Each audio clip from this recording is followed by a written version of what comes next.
Nilalait nila yung mga construction worker na mababaho daw, libagin, nakakadiri. Akala mo naman talaga kung kagaganda ng mga buhay ng mga to. Ang lakas manlait ng kapwa. Anong masama sa pagiging construction worker? Construction worker ka man o naman trabaho mo, basta hindi ka nagnanakaw, marangal na trabaho yan.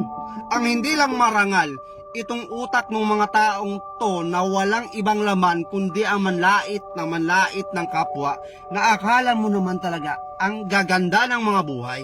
Pati mukha, di ba? Kala mo kung sino maganda, yung mga babae dyan? Hindi ko na lang ipangano dito yung mga mukha baka mamaya magsipagpalagan, mag-iyakan naman yung mga yan. Yung mga babaeng diring-diri sa mga construction worker na lagi na lang pinupost sa TikTok, kahit dito sa Facebook, na pass sa mga construction boy. Nakakadiri sila, ang babaho nila. May mga vlogger dyan, kilala nyo na yan, kahit di ko nasabihin, napanood nyo rin naman yan.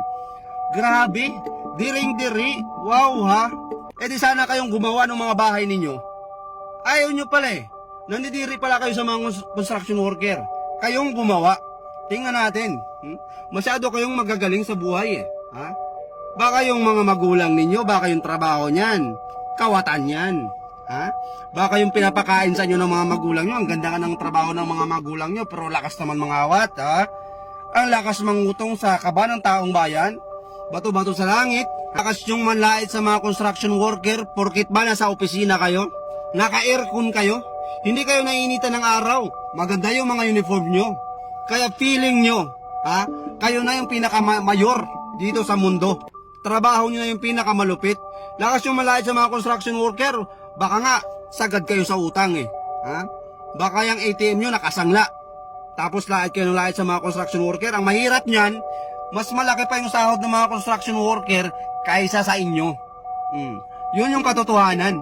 Yung mga construction worker na yan, pag skill ka, mason ka, karpintero ka, magkano yung mga arawan ng mga yan? Nangungontrata pa yan. May sideline pa yan. Ikaw, tingnan nyo muna yung mga sarili ninyo. Baka nga hindi nyo kayang buhayin yung mga sarili ninyo Tapos ang lakas nyo ng manlait ng trabaho ng iba. Baka nga palamunin pa kayo sa bahay ninyo. Yung mga babae dyan, ang lakas magsalita. Pa sa mga construction boy. Tapos yung mga napangasawa, ang pupugi, wala namang alam na trabaho, palamunin. Real talk. Real talk, babae pa yung nagtatrabaho. Yung lalaki nasa bahay lang kasi nga, pass daw siya sa construction boy kasi nakakadiri. Mababaho. Nag-asawa ng pogi ngayon, yung pogi, saksaka ng tamad. Siya yung nagtatrabaho, magaling, palakpakan. Magiting kang babae ka.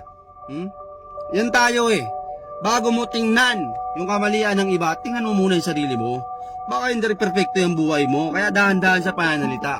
Ito shout out sa mga TikToker dyan, sa mga babae dyan na akala mo kung sino maganda, na lagi nalang pinapangalantara na pa sa mga construction boy, mababaho sila, kadiri sila. Huwag kayong magsalita ng tapos, kaibigan, mga girls. Baka nyan, pag nakapag-asawa kayo, baka may hirap na hirap pa kayo sa buhay. Huwag masalita ng tapos.